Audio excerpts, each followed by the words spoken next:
Rebonjour, nouvelle vidéo Harry Potter. Je vais associer chaque baguette de ma collection à un film de la saga Harry Potter différent. Alors je tiens à préciser que chaque baguette que j'ai dans ma collection fait référence bien sûr à tous les films, sachant que à part Cédric Diggory, tous les personnages dont j'ai leurs baguettes sont en vie, donc au moins jusqu'à la fin de la saga. Donc bien sûr ça à prendre au second degré, je tiens à le dire, mais je trouve sympa de faire ce petit thème là. Donc je vais commencer avec la baguette de mon personnage préféré, donc Drago Malfoy. Je trouve qu'elle a vraiment un rôle plus important dans Harry Potter 6, le prince de sang mêlé, parce que c'est là où Drago doit faire plusieurs actions, car il est contraint par Voldemort d'obéir.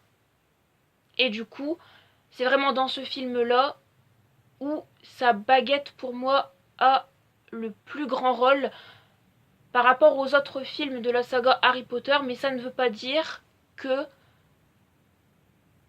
dans les autres films de la saga, elle est inexistante, hein, je tiens à le dire. Ensuite, après, c'est la baguette de mon deuxième personnage préféré, donc Hermione Granger.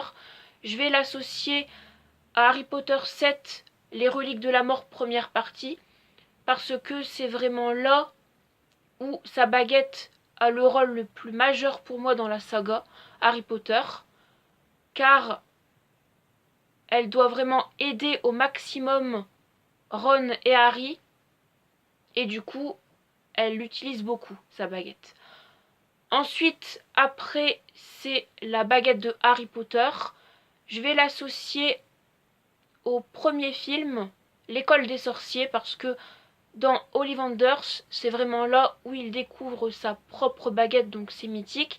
Mais je tiens à le redire, ça ne veut pas dire que dans les autres films Harry Potter, sa baguette est moins importante, tout comme la baguette d'Hermione, hein, bien sûr.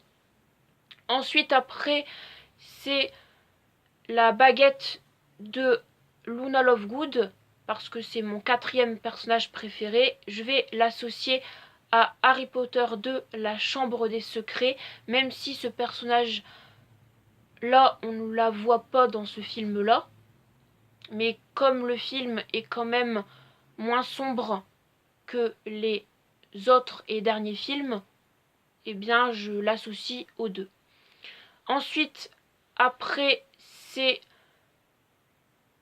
la baguette de Cédric Diggory, parce que c'est mon cinquième personnage préféré.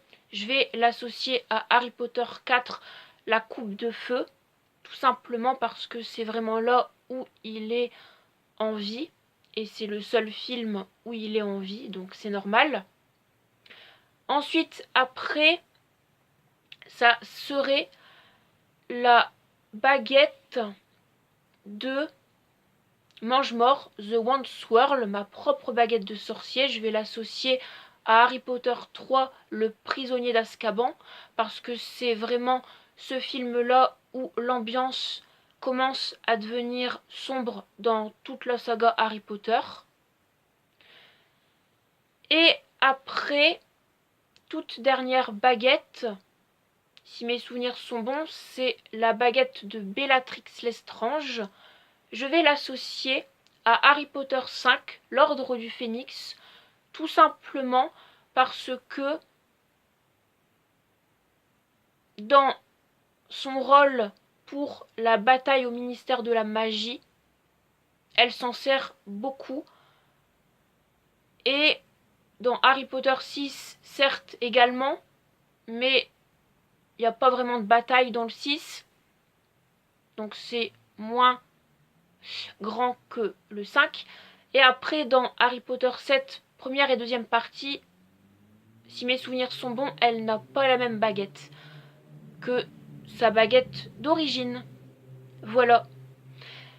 Donc avant de conclure cette nouvelle vidéo Harry Potter, je tiens à dire que les prochaines vidéos Harry Potter de la semaine prochaine seront centrées sur les premiers thèmes de mon carnet Poufsouffle, car comme vous le savez, mon carnet Serpentard de chez Noble Collection ou de chez Ciné-Réplicas ou de chez Wizarding World, mais du même format que celui-ci, est terminé.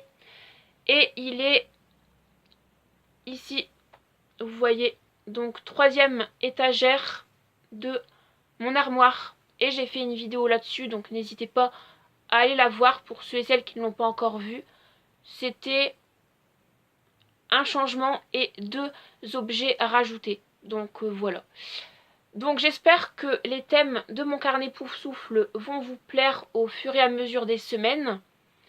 Et puis moi, je vous dis bye et ciao les amis. Et merci d'avoir regardé cette nouvelle vidéo. Allez, je vous laisse. À la semaine prochaine.